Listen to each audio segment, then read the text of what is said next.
Hey everyone, welcome back to Installation 00, and in the last update for Project MJOLNIR, we specifically looked at the boot and ankle, and in an effort to try to make these updates a little bit more often, a little bit more routine, we've broken what would have been a massive update into much smaller updates. So today we're going to continue with that update process with talking about everything from basically the ankle joint to the lower knee joint. This is all in an effort to show you the design considerations and the efforts that go on behind the scenes, the little aggregate nitty-gritty details that go into designing something as complex as MJOLNIR. I saw some comments on the video about the boot and ankle talking about different ways to do the ankle, because we had to make so many choices, so many hard decisions and compromises in ankle motion and limiting certain motions, and many of these comments have most definitely given me food for thought. There's actually something potentially in the pipeline that may remedy all of that, in which case it would mean completely overhauling and redesigning the current method that we're going for with the Exo frame, which I'll fully flesh out and give reasoning for a little bit down the line in this video.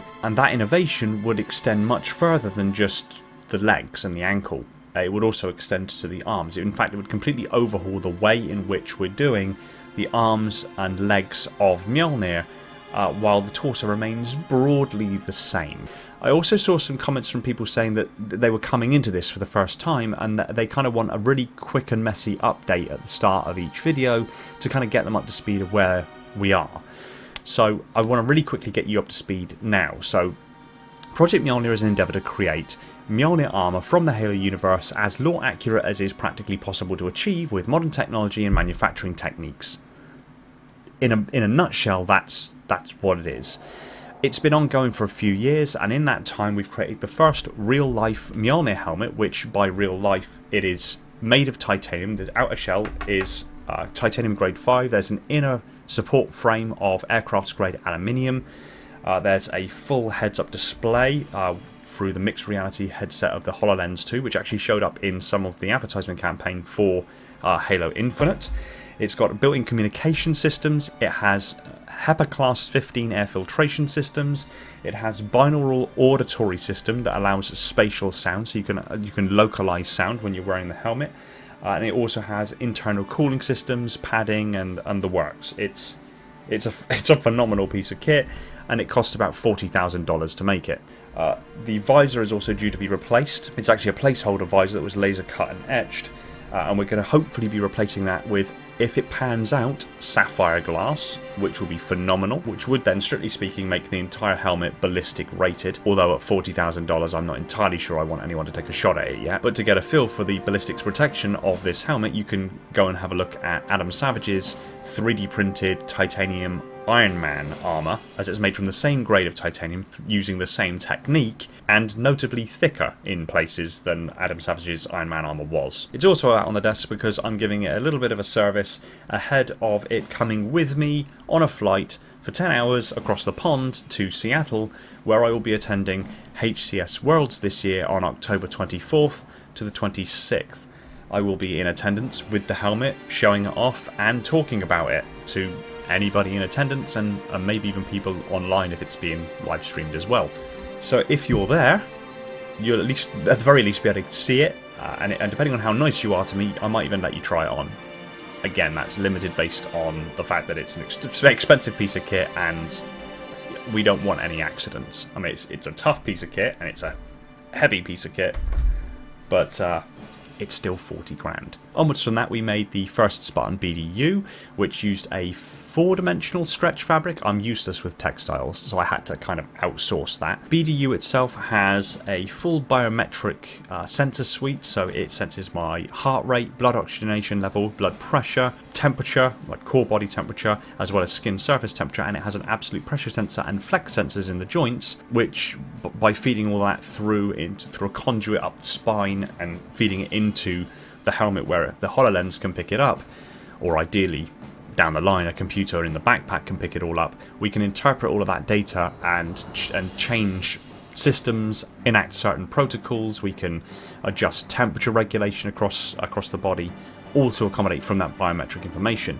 On top of that, it's also got a full liquid cooling system, which thermally regulates a liquid medium via 2 shoulder nacelles that actually mount onto magnetic hard points on the BDU, as well as heating systems that can heat you up to around 40 degrees centigrade, which is about the same as a nice warm bath, and has a panel of, as I recall, 8 layers of dilatant shear thickening fluid impregnated Kevlar underneath the chest panel. The dilatant is a non-Newtonian liquid medium with nanoparticles of silica dissolved within it, which means that if it's hit by a projectile, for a split second it hardens to approximately 90% the hardness of silica carbide, giving you much more ballistic protection than 8 layers of untreated Kevlar. That represents about pushing $11,000 worth of investment. And if you've been watching this video series, we're now working on the exoframe and the exoskeleton aspect of Mjolnir, and basically working from the ground up, the foundations of Mjolnir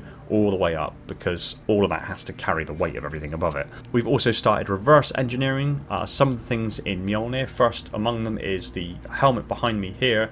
That's the Morrigan helmet from Halo Infinite, but inside of it, it has a simplified tear-down version of all of the systems that went into the real Mjolnir helmet for a much cheaper price, and with some of the functionality taken out. For example, that thing doesn't have a fully integrated HUD, nor does it have HEPA Class 15 air filtration systems.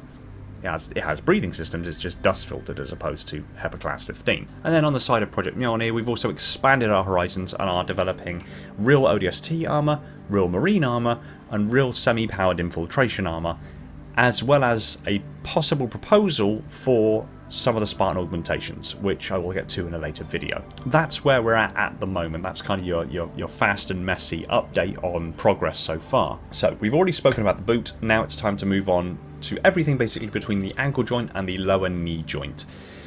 Again, I highlighted this in the previous video. I reached out to Galactic Armory because they have, in my opinion, probably one of the most complex and high fidelity Mjolnir models out there in the world, and they evidently share my attention to detail and my obsession with fine detail, because the way they've designed and developed their Mjolnir armor for cosplay purposes is so modular, and it is broken down into smaller components that just make sense from a lore perspective, that I couldn't help but dive at the opportunity to work with them. Something I've noticed, particularly with the Master Chief's Halo 4 armor and Master Chief's Halo Infinite armor, to a lesser degree the earlier armors like the Halo 3 armor, but definitely with the Halo 4 and Halo Infinite armor, you can look at the way the Chief's armor is and you can almost see how those component pieces come together. In fact, they even went to that length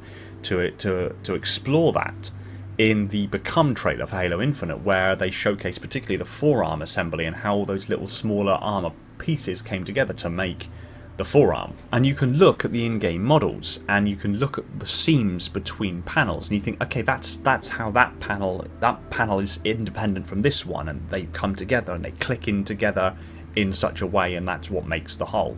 That just tickles my brain in a way I can't explain. And Galactic Armory were offering exactly that. So this is a theme that we see for Galactic Armory's models across the entirety of their suit. So again, if you're interested in making your own suit, your own cosplay armor, whatever the case may be, and you're looking for really high fidelity, authentic models, Galactic Armory is the place to go. There is a link in the description down below if you're interested. But they could take these component panels, this is the shin armor, and break it down in such a way that just makes sense. I mean, if you look at the shin of Master Chief's armor, you have these tabs in place that look functional. And of course, the in-game model, you look at it, yeah, it's just an in-game model. It just wraps around a character. It wraps around a skeleton that, you know, becomes the character within the game. But you look at the lore behind it, and you can almost see the intention behind the design. And Galactic Armory jumped on that and decided to make it so that these pieces actually fit together in exactly the way that you would expect. So we took those pieces. Now, some of the geometry here wasn't there initially. So, like, these pieces here didn't have holes in them. These pieces down here didn't have holes with them, and we didn't have this backing in here for some of them. So we've gone in and we've remodeled all these, reworked these models so that they work within the context of what we're trying to do, so that they do actually physically mate together, and then we can drive bolts and things like that down into these to hold them all together. And again, the same goes, these upper two tabs here, and this one at the back here. Again, this is all geometry that you can see on Halo Infinite on the Halo Infinite Chief that just makes sense, logically speaking. And when you bring it all together, it mates together exactly as you'd expect. And again, we can just drive bolts down through these. So it makes it much easier for when it comes time to make this in metal on how this is going to come together. Because if this was a single piece like that, and I sent that off to be 3D printed, I can only imagine the cost of something as complicated and as large as this. Meanwhile, broken down small enough, it allows us the opportunity to no longer have to 3D print these components, because 3D printing is prohibitively expensive. We had to do that for the helmet because of the complexity of what we were doing.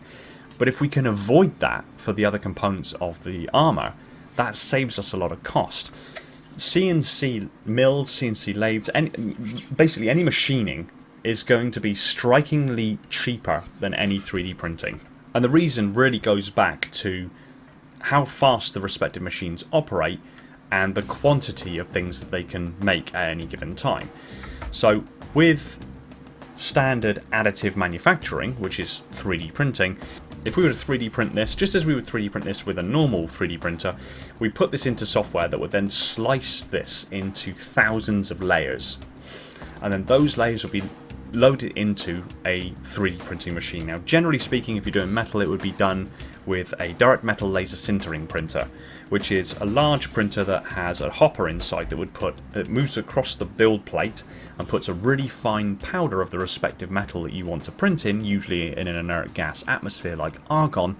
And then that first layer that's been taken of your model, a laser then comes in and selectively melts that powder, turns it molten, and selectively melts that powder into hard metal of that first layer. Then the hopper comes across again really slowly and lays another layer of that powder over the top, and then the next layer is melted directly onto the top of the layer below, and that happens over and over and over again. It's a very slow process, but you can get component pieces that are made of whatever material it is that you wanted, and you can have extraordinarily complex internal geometries because of the nature of additive manufacturing. You can get a very high level of complexity to the models on a 3D printer than you can achieve even on multi-axis machines. 5-axis machines, for example. It takes a long time, the material is very expensive, it can only print that one component in that one particular material at any given time, and is very energy hungry. That's why additive manufacturing for metal particularly is extraordinarily expensive. Machining, much, much cheaper. That's reductive manufacturing. So if we were to make this shim plate in a CNC machine, we would first have a large billet of the raw material that we plan to make it of. So there would, if we're making this out of titanium, there would be a large block that you could effectively fit this model inside of this large block of titanium grade 5, for example. And this would be loaded into the machine. The machine would figure out exactly where the location is of that hard block, and then it would come in with cutting tools and would cut away material over numerous passes, cutting away material and refining the shape until you finally have this come out of it with loads of waste material that can just be recycled and sent off to a smelting plant and turned back into raw material.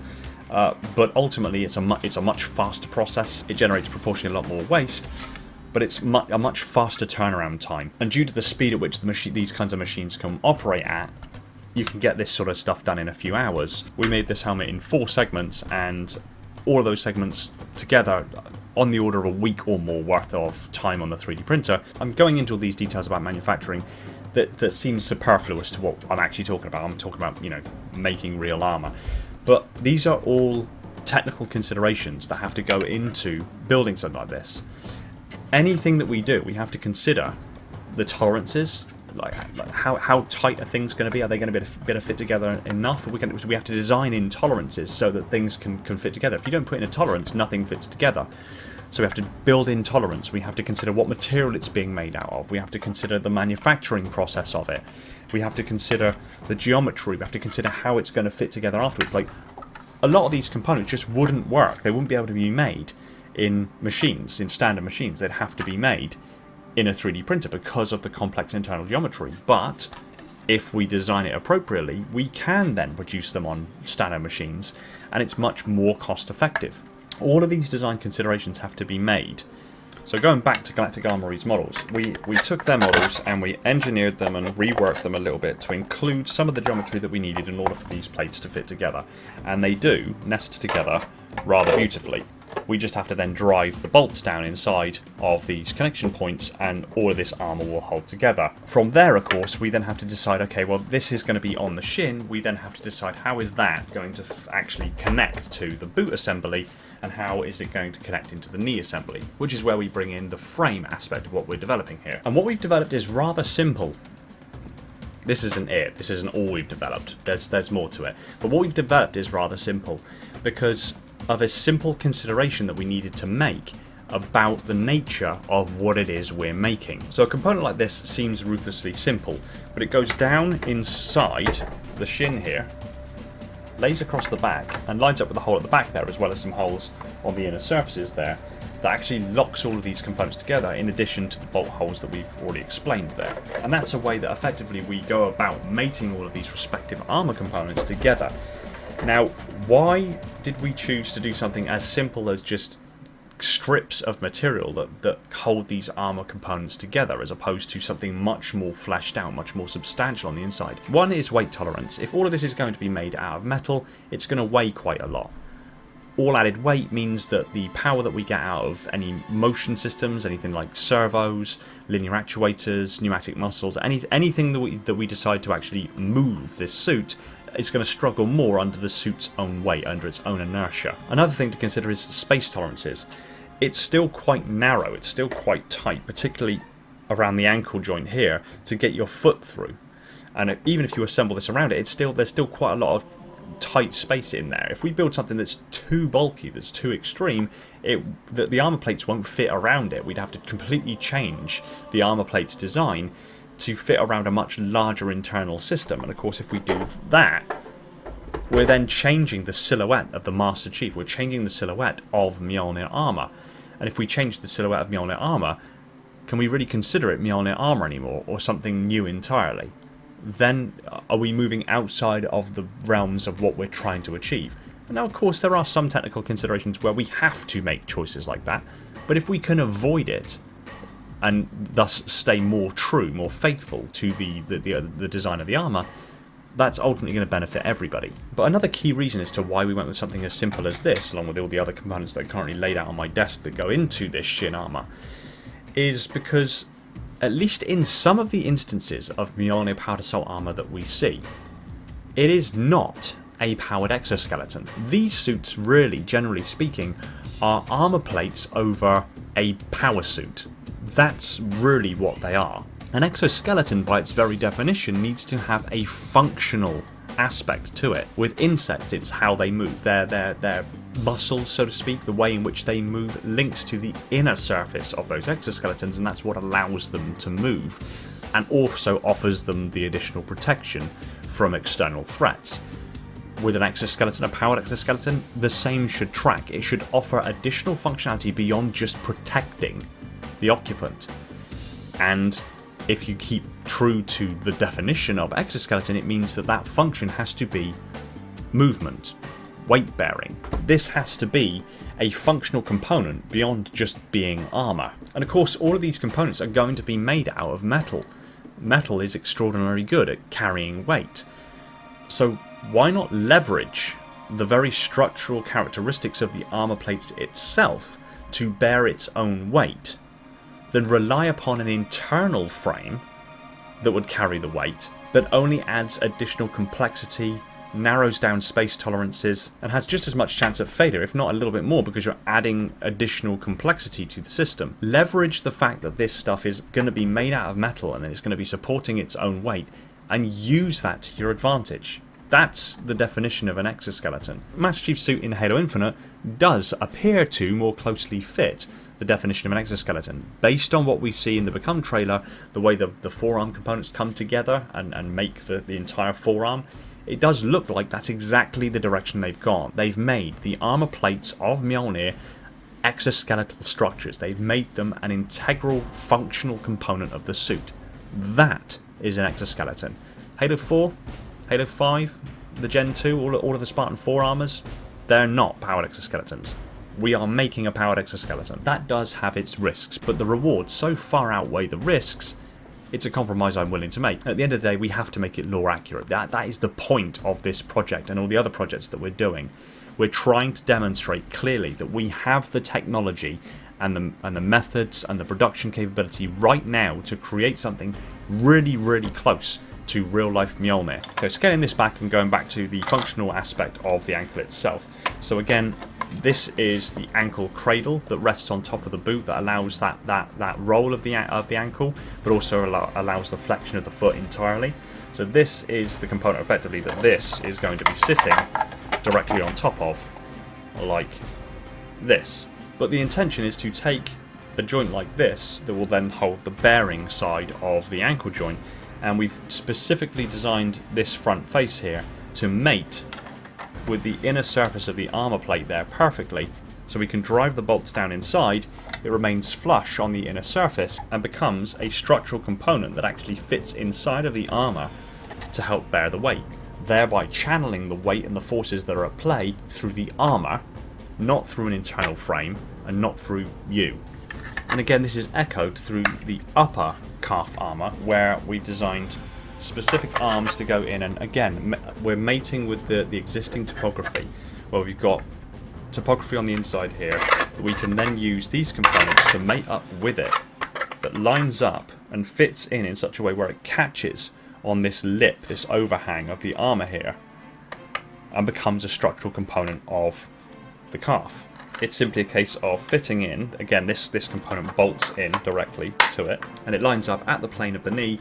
It has a flattened face on the front edge here. This prevents hyperextension, so the knee can go out to completely straight, but cannot go past that without physically breaking this joint. And again, is a simple and intuitive way to integrate the frame that we're developing into the armor, so the armor becomes a functional component of the suit, defining it as an exoskeleton, as opposed to armor plating over a power suit, which is what you get with some of the other Mjolnir armor systems. And again, all of this is basically ready to be sent off and machined in metal, where we can then begin the assembly phase of the metal components. But before we get there, I want to make sure that the whole rest of the suit is ready to go, that the thing is self-supporting, and that beyond all things, it functionally works. Another consideration that I just want to quickly highlight here as well is that I know some of you out there will immediately look at the knee hinge here and say that we should be using a different kind of knee hinge, where effectively it's two knee components offset from each other, because the knee joint itself actually, it bends, but it also slides around itself. And I completely hear that, and yes, adjusting that knee connection would make that then more anatomically correct for the actual motion of the knee, and it's something that can be very easily implemented into our existing knee joint. And the only reason that hasn't been done yet is because there is an assembly that we will go into in the next video above the knee that is complex enough that adding that additional functionality to the knee may intrude and obstruct the functionality of this assembly above it. Again, this is a compromise that we may have to make. It might not be a compromise that we have to make. We might be able to rework it to be more anatomically correct. If we can, it'll be great.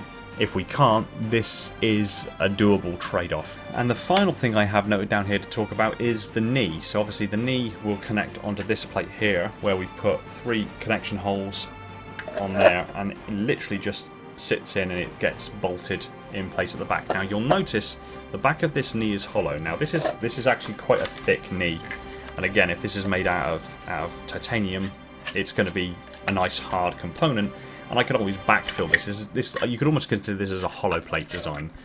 So this will be a very hard impact face, but then we can backfill this with softer armors, Kevlars, things like that. Even ballistic foams if we wanted to, that would still add to that ability to take hits, but would maintain a low weight. There was another method behind the madness of leaving this back face completely hollow though, and it goes back to motion articulation. If we bolt that directly onto the front of the upper calf, what that allows us to do with this opening here is, in theory, we can put a hard connection point down inside of here, and linear actuators or microhydraulics can go down into that and connect to those hard points, which then go up and connect into the front of the thigh armor, allowing then through the motion of those articulators for the knee to actually physically bend. It would be pushing and pulling that joint through the motions. Again, another design tolerance that we had to take into consideration about how we're developing and designing and iterating this design, with the foresight in mind that we're going to be putting motion articulation into this system. And speaking on the flexion of the knee joint itself, we were considering different methods of operating the knees. Now, we did weigh up whether or not to use really low profile servo motors or pancake motors to deal with the knees, but in putting motors onto the knees, it builds the knees out wider, and we're already working within relatively tight tolerances with the armor plates alone, that we don't want to walk and have those hubs at our knees colliding as we're walking. That would be a problem. So using things like linear actuators or micro hydraulics allows us to integrate those movement components into the armor itself within the plane of the motion that the calf muscle themselves would actually operate. And the great thing about linear actuators, and specifically micro hydraulics, is they can deal with very large forces, and depending on how fast you feed the system, they can cycle quite rapidly. So walking, jogging, maybe even running isn't off the table. There is some ideas on the table at the moment, partly due to the comments that we received on the boot and ankle video that spawned us to do a little bit of research on our end, that we might overhaul the way in which the motion system and the internal frame system is working with the Mjolnir armor for the legs to be a little bit more substantial and have a slightly more complicated motion system. But of course, there's trade-offs with that as well, because the more complicated the motion system becomes for, say for example, the ankle roll, if we want to change that from just being simple linear actuators to like a 4-point linear actuator that could actually roll the ankle and move it in all different aspects, the control mechanism behind that and being able to make sure that we can translate the intended motion of the wearer into mechanically assisted motion of the suit needs to be so perfectly designed and so symbiotic between the wearer and the suit. It's within the boundaries of possibility, but it's going to be extraordinarily complex. We're working on it, we're fleshing it out and seeing if it's something that potentially could or could not work.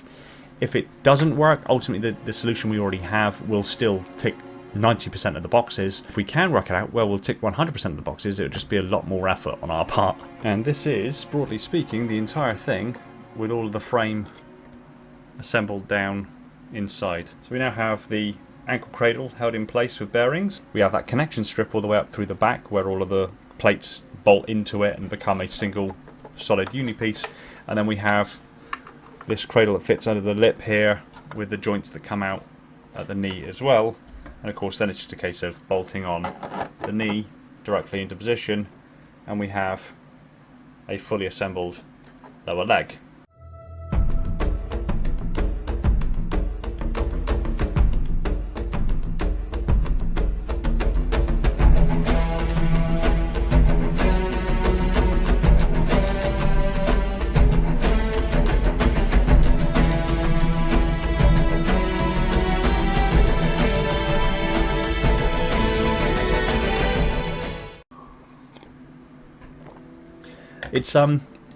It takes time.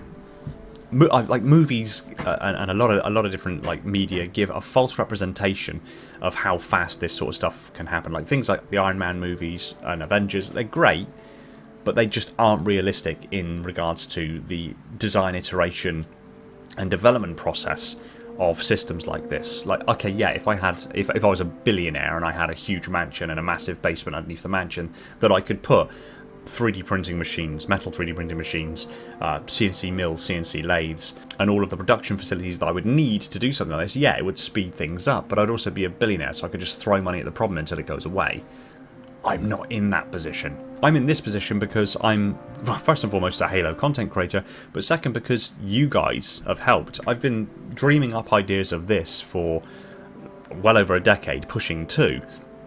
And it's only with you guys that I've been able to do it. This has been, so far, either privately funded by myself, funded by ad revenue for the respective videos that I've put out on Project Mjolnir, in which case I have you guys who are just watching and liking and commenting and subscribing to thank, because your ad revenue and your support has helped make some of this happen. And it's been publicly funded through the Materials Group Patreon and through the GoFundMe, and sometimes people just randomly just donating money through like super chats and things like that. And through that, we've been able to achieve all of this so far, which is phenomenal. But it also means, because it's not just my money, it'd be different if it was just all my money. I could deal with spending money, then realising it's a dead end and just kind of chalking that up to a loss.